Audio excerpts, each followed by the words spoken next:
Hello everyone, I'm Brett, and welcome to another book video. This is my reading for the first quarter of 2023. So, January, February, March. I have most of my books here. I do not have two of them because I let some of my friends borrow them to read, but I will just put up pictures of them when I get to those ones. The fun part of... Excuse me. Could you guys just get along, please? The fun part of this is that this year I got a little notebook, and I was, writing down all of the titles and stuff, and I was rating them by, the cover, and the characters, and the writing, and, the plot, and the setting. I can't find the notebook anyway. I think I'm behind. I don't think I did the last, two books that I read there. I don't think I put those ones in it, but I cannot remember for the life of me where I put it. And I feel like I'm going to find it tomorrow after recording this video. And I'm going to be very upset, but it's fine, because I just can't find it. So I'm just going to have to go off memory, which luckily it's only 3 months of memory and not a whole year like I tried to last time. Anyway, the first book I read this year is Tell the Wolves I'm Home by Carol Rifka Brunt. This is a book about a young girl, about a 14-year-old girl whose uncle died of AIDS, and this is her kind of going through the grief of that, and kind of getting to know and coming into a relationship with his boyfriend, who also has AIDS. I really liked this book. The writing kind of felt a little slow at some points, but I really enjoyed the story, and the characters felt very realistic for what they were. It was very interesting because it obviously was set in a time period before I was born, because by the time I was born, the AIDS crisis was kind of... I don't want to say it was gone, because obviously it wasn't gone, but it wasn't, as much of a, urgent crisis as it was at that time, and obviously I didn't hear about it until I was probably a teen, so it was kind of erased from the public's memory as much. It was a very interesting read, and I love getting to the historical things like this, and saying that, yeah, we always existed.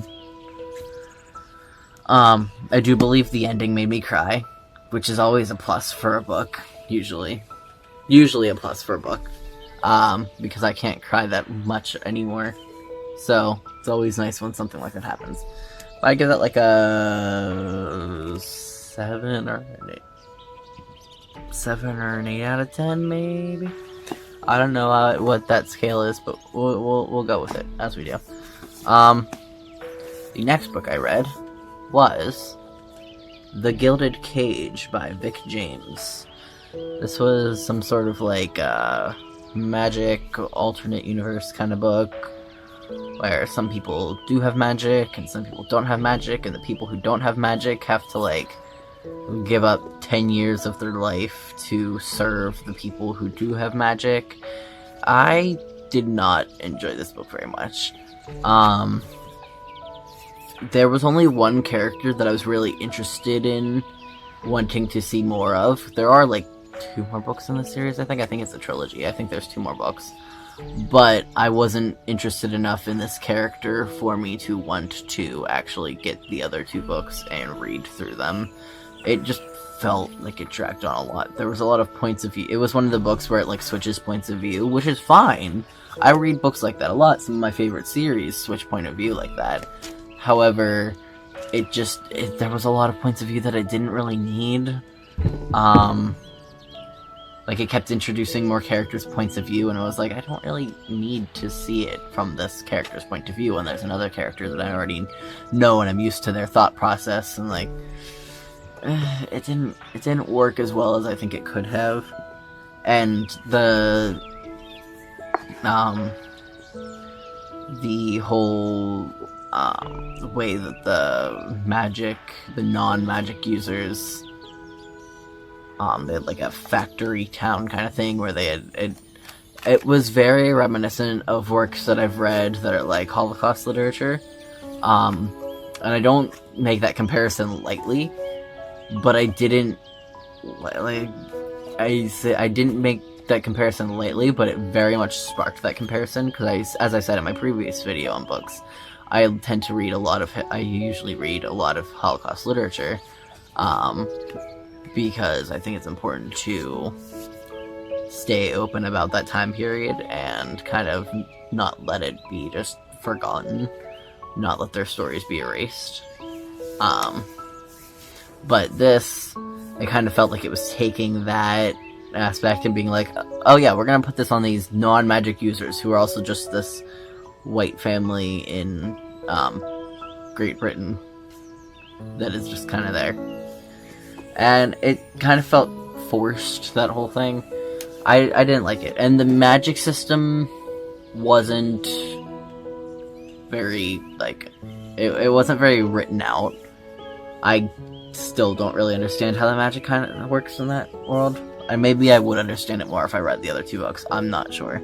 But I would give it like a 4 out of 10 stars, maybe. Maybe a 5, I don't know. I'm bad at reviewing books. So the next one I read, and this one is has been one of my favorites for years, is Mockingbird by Catherine Erskine, one of those.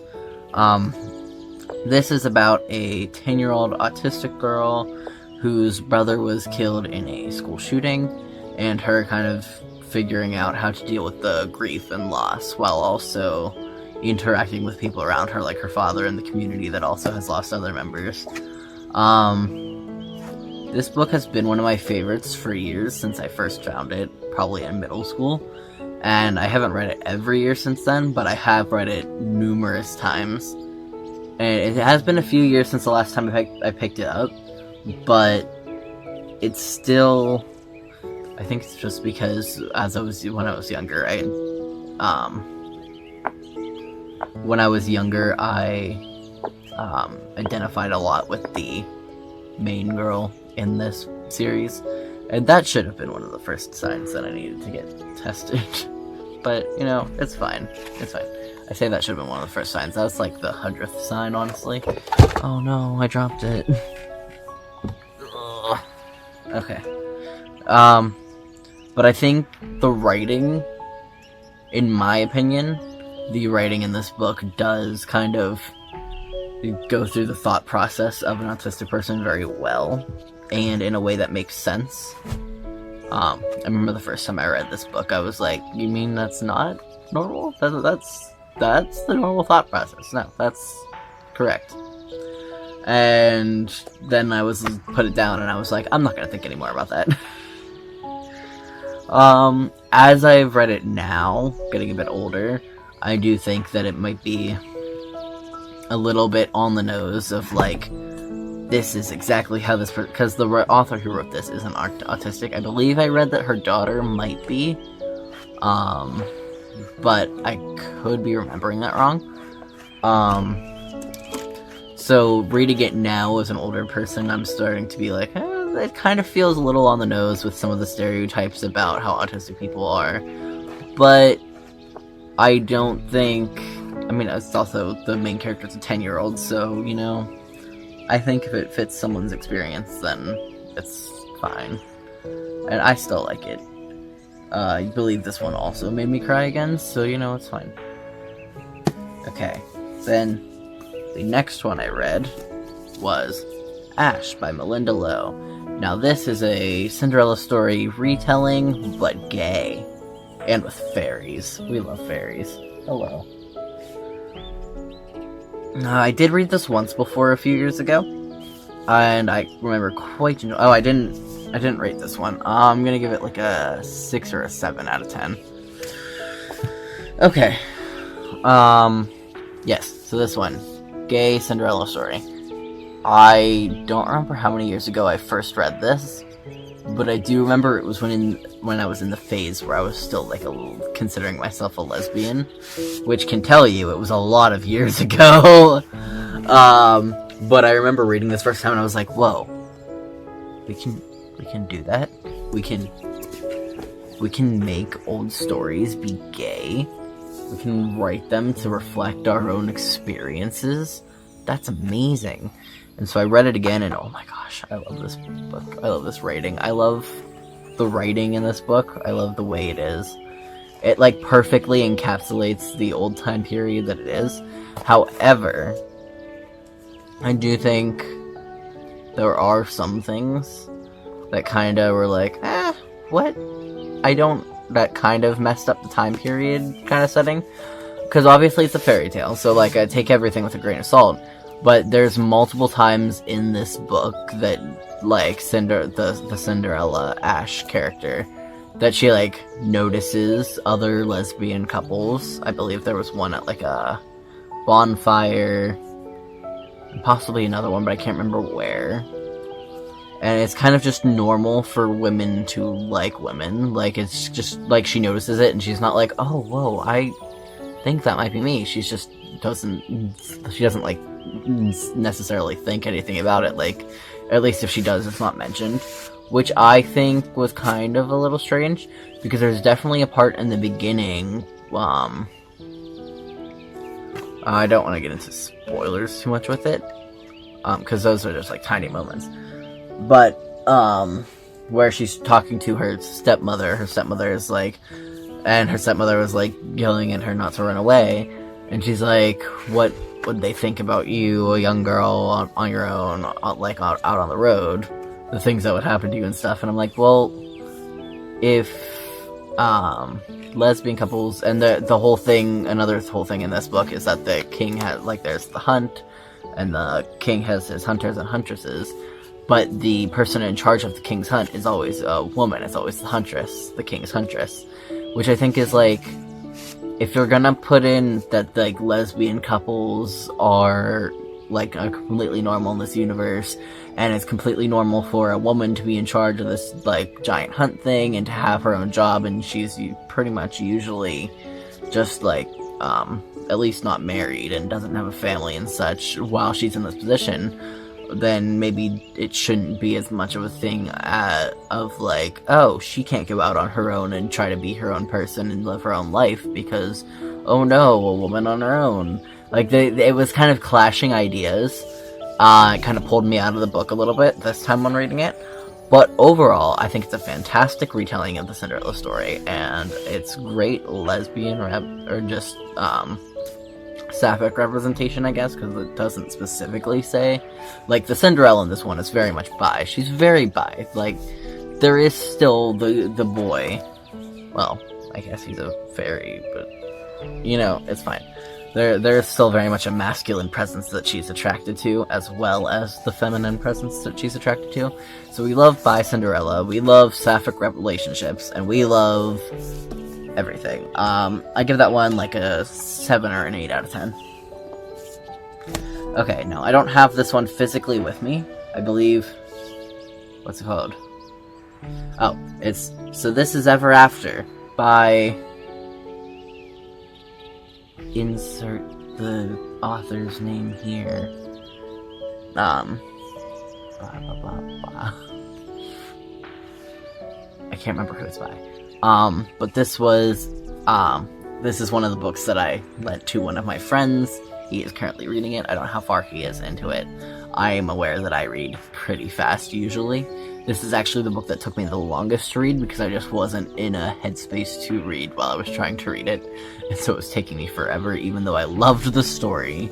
So it's kind of like, there's this group of teens, pretty much, who were like the prophesied guy, the guy from the prophecy, and his best friend who's his mage, and then they've got their other, like, different D&D archetypes, like the bard and the rogue, that kind of thing.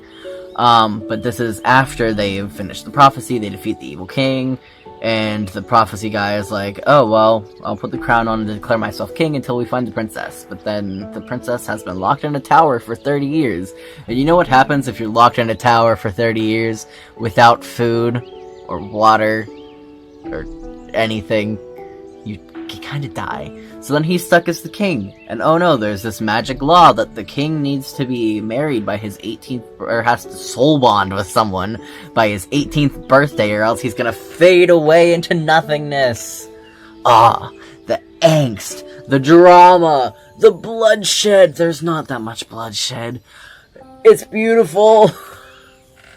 I love this. Oh, and then there's the mutual gay pining, because obviously the prophecy guy and his mage best friend, who have been best friends since children, are both hopelessly pining for each other. And obviously you as the reader can see both perspectives as you're reading this, but it's so good. And I'm saying this as someone who pined for my best friend for 8 years. Still my favorite genre of reading. Quite lovely, even if I am yelling at this character who's exactly me the whole time. Beautiful book. The cover, I hope I can find the right cover art to put up. It was beautiful. I love it. The writing was great. It really brought me into this. It was definitely a romance. Like, I feel like I usually don't read that much romance, but I guess that book was a romance, the last one, and this one was a romance. No! Cat! Don't touch the pole. Stay down. Okay. I'm back. This one was a romance. Yeah, it's fine. What was I saying? Oh yeah, but I loved it. I would give it like a 9 out of 10. The writing wasn't perfect. It wasn't like great. Like I loved it, but it wasn't like super flowy and beautiful and poetic. It was just writing. It was YA writing, which is one of the genres I read the most of. So you know, it worked for me. Anyway, on to the next one. Now, these next two are kind of short ones, because at about this point in time, well, for the first one, it was short because I was like, I need something short to bring myself back into reading and kind of just get through something. And then the next one, I only started a short one because I was getting into a new series, and I had ordered the 5 books. And I was waiting for them to come, and I was like, I need something short so I can power through it before they come. But the first of these short ones is Dead Upon a Time by Elizabeth Paulson. This is definitely a book I remember getting at a Scholastic book fair in middle school, and then it just sat on my bookshelf and I never read it, but it sounded too interesting for me to just get rid of without reading. It is another fairy tale retelling, but kind of more of a childish kind of thing. Some evil person is kidnapping different characters from fairy tales and putting them in rooms designed to torture them. And the main character we follow Little Red Riding Hood, Kate Hood, with Jack from Jack and the Beanstalk, and they need to go and save these people and Kate's grandmother from their evil cages. For what it is, this book is obviously, this is made for middle schoolers. It's definitely a lower grade book than I usually read. Definitely a lower grade level than I usually read, and so I'm reviewing it with that in mind. It wasn't great. Like, I'm not sure if I would have liked it more if I read it in middle school. Possibly I would have, because obviously I'm not the target audience for this book anymore. But it just kind of felt like there wasn't much going on. It was like, oh, this thing kind of happens at the beginning, and then there's just a lot of trekking through the woods with nothing really happening.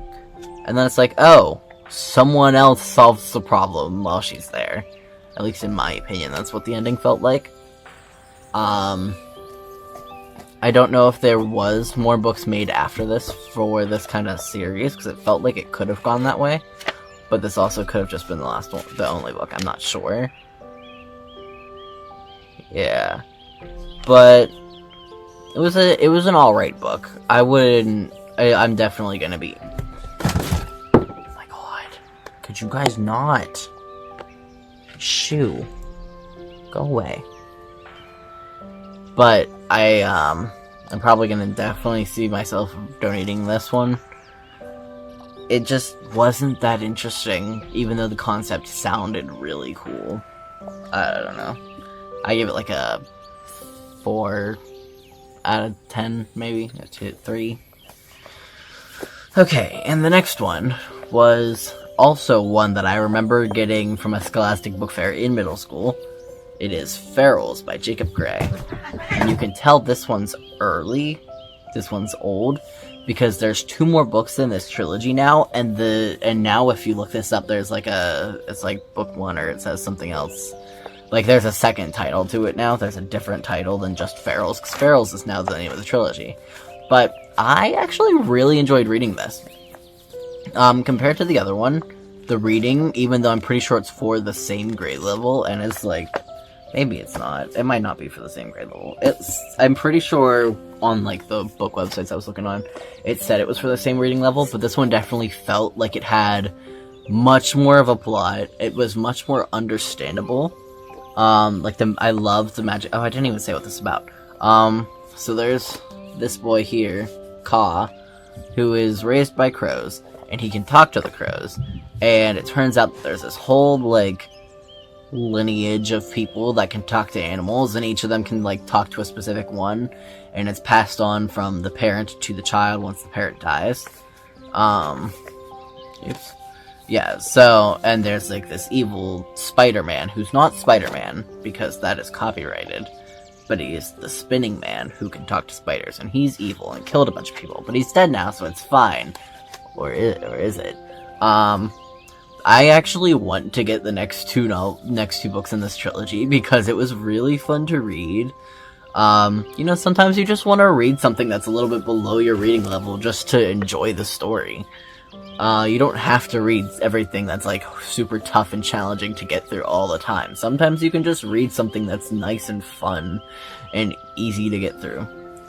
I actually really enjoyed this, and I really want to read the next ones. I was obviously, like I could kind of predict where things were going, because it's made for younger people, and I can kind of see what tropes is going through. But it felt really original with the whole, the way that the system of magic is set up, and it was really fun to read, actually. So I'm gonna give this one like a 6-7 out of 10. It's pretty good. And the last book I also don't have, because I lent it to my friend just last week, so, like, she hasn't gotten far in it yet. I'm sure she hasn't. But it is Mort by Terry Pratchett. That is the book series that I have gotten into now. I was convinced to start reading Discworld, and I was convinced by the character of Death, so I'm reading the Death sub-series first, which is 5 books, and I finished Mort on March 31st, so it is going in my first quarter of the year review. I loved this book. Oh my gosh.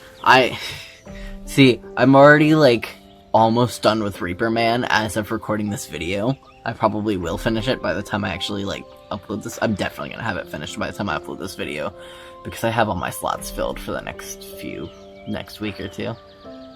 I could move things around, but, you know, whatever. But, yeah, it's very fun. I'm absolutely in love with the character Death. He is my favorite being. He is obsessed with, he loves cats. He is a great man. He's just a fun guy. He just wants to find happiness, in this book at least. He just wants a break. This man has been tired and lonely and working non-stop for eternity. He just wants a day off. And everything that can go wrong goes wrong, pretty much. It's fine. I loved it. I pretty much immediately fell in love with Terry Pratchett's writing style. It's amazing. I have a feeling I'm gonna end up reading all 41 books of Discworld eventually. Definitely not this year, but eventually. I'm gonna take a break after I read these 5. I'm not gonna immediately go and buy another sub-series. I'm gonna read some other books, so that I'm not just inundating everyone with Terry Pratchett. But I'm absolutely in love with his writing. I absolutely love Discworld. I absolutely loved Mort. I was told whenever I was getting into this that everyone who loves Mort loves the Death sub-series, but not everyone that loves the whole Death sub-series loves Mort. But I loved Mort, so I just know I'm already gonna love the rest of them. And I love Reaperman so far, which isn't going in this one because I only started it in April and I'm not done with it yet. So it's going on the next section of the year. Yes. But I love it. I'm gonna give it like a 9 out of 10. Because, you know, I don't know if I could ever give anything a 10 out of 10. Because that's perfect. And can anything be perfect? No, we're all human. We all make mistakes. Except Death, because he's not human. As far as I know. Currently, at least. I feel like I didn't say much about Mort, because I feel like if I try to start talking about Mort, I'm just going to start talking about Reaperman, which is not the one that I'm supposed to be talking about now. But, oh, so good. And the characters, oh my gosh. The way he describes everything, it's so good. I can't review it properly, because I just love it so much. That is like, what can I say? Nothing I say can actually do justice to this book series. Oh my god. I loved it. But I think I'm gonna leave it there. I read 8 books for the first quarter of the year. So, going by that average, I should end up reading about 24 books by the end of the year. But who knows, maybe I could pick up speed, maybe I could completely lose my speed entirely. I don't really have a set goal for the end of the year. I think it'd be cool to hit, like, 30 again, or whatever I read last year. Did I read 30 or 40 last year? I can't remember. But, you know, if I don't, I don't. We'll see. That is all that I have for you today, folks. If you enjoyed this video, please make sure to like, comment, share, and subscribe. I really appreciate it, and I will see you in the next video. Bye!